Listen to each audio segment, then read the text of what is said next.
We got a fight on Saturday night. Mike Tyson and Roy Jones Jr. going at it in an exhibition bout. This long-awaited matchup did have some altered rules here because it was an exhibition fight. They did alter and amend a couple things here. It was going to be 8 two-minute rounds, slightly bigger 12-ounce gloves. There will be no headgear.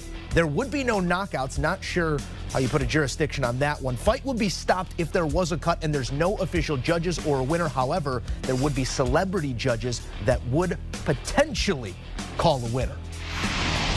And here was the matchup. One of the most feared power punchers of all time, the legend Iron Mike Tyson, making his return to the ring at 54 years old. It's been 15 years since his last pro fight. He's facing off with a fellow legend, 51-year-old Roy Jones Jr., the former middleweight, super middleweight, two-time light heavyweight champion. But respect to both of these guys. You could see it in their eyes. A fight was ready to break out. Round two.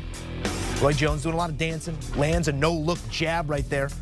Tyson unfazed late in round 5. Tyson still moving in, was really the aggressor throughout here. Lands a hard right hand and then starts landing combos. You could tell an exhausted 51-year-old Jones Jr. getting back out there and throwing some jab combinations, giving Mike some trouble here in round 7 of 8. About as good of a fight as you would see between two 50-year-olds. Hopefully the only fight you'll see between two 50-year-olds. Unofficially, the result from the celebrity judges called this one a draw. Although the general public and much of social media did see this as a clear-cut Tyson win. Here's a look at the 3 celebrity judge scorecards. Judge 1 had it in a dead heat, 76-76. Judge 2 more mirroring that of the general public, 79-73. Judge 3 saw an 80-76 the way of Jones Jr. Judge 3 also did have Nate Robinson in a close one. Legends abound and legends weighing in. George Foreman made it clear how he felt. Tyson does not fight like he's 50. He is in shape. Too much for Roy. Joining us now to break down a truly unique night in the world of fight sports, CBS Sports Combat analyst and host of the Morning Combat, Brian Campbell, BC. We largely did not know what to expect when these two 50-somethings walked to ring center. By all estimations, a fantastic display of more than just old man strength on Saturday night. What did you make of the form and the function of these two living legends? Look, all things considered, there were a lot of ways this could have gone poorly, which is why so much of the talk heading into this fight was about the commission and the rules, considering Tyson Jones were a combined 105 years old. But you know what happened? They laced him up. The two legends touched gloves, and they went out there and put forth an entertaining effort. Was it sloppy? Yes. Were they shells of their former selves? Absolutely. But you know what it was, Joe? It was competitive. It was fun. And at the end of the day, no one got hurt. And I know you see that unofficially from 3 ceremonial former fighters that were judges on this night. The official result was a split draw. But what we saw was a great performance from Mike Tyson. He went out there, landed the bigger shots, surprisingly had the better stamina of the two fighters. He was the one who seemed with your eyes as if he would have won it. But to go even deeper, you saw the joy in Mike Tyson's voice after the fight. He donated his purse to charity.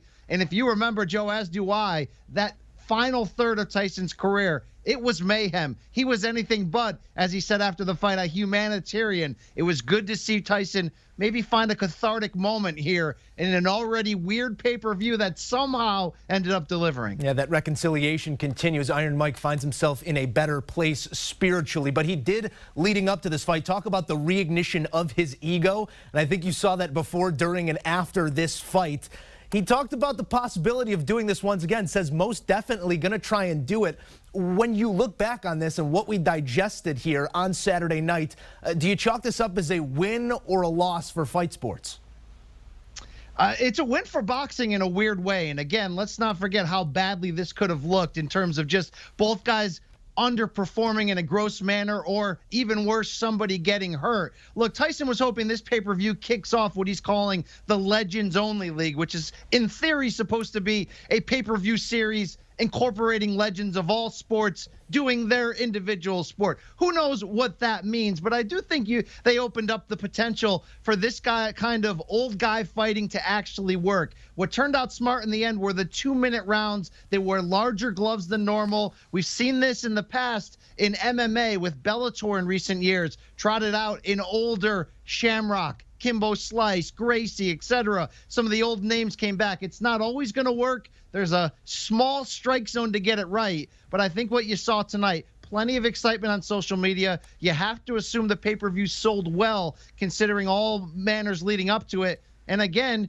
you saw a pretty decent fight, given the obvious physical limitations between them. No, there were no knockdowns or knockouts or anything too brutal. But it was a little fun, competitive matchup in which Tyson, 15 years removed from his last pro fight, showed you he still had something left in that tank.